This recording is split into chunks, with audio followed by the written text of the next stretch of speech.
রিয়াদ বুড়ো বয়সে তার কি ভুলটা ধরলো? এটা কি সে ঠিক করেছে? গতকাল কাভানি এবং মোহামেডানের মধ্যকার ম্যাচে সে এক দর্শক মাঠে থেকে গ্যালারি থেকে তাকে নাকি ভুয়া ভুয়া বলে ডাকছিল। যদিও সে দর্শক বলেছে যে তাকে না অন্য কাউকে বলেছে। আর যদি ভুয়া ভুয়া বলেও থাকে, এটা অনেক ক্রিকেটারকে হতে পারে, কেউ তো এরকম তেড়ে যায় না দর্শককে মারতে।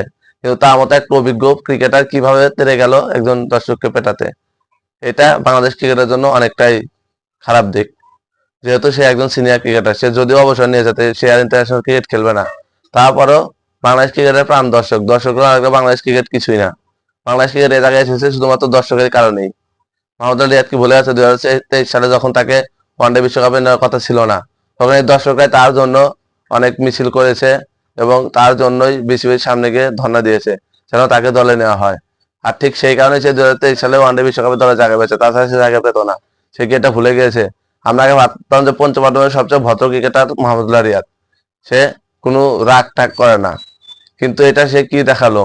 সে বুড়ো বয়সে এসে এটা কি করলো? সে দর্শক পেটাতে যায়। এইরকম জঘন্য ঘটনা কি আর আছে?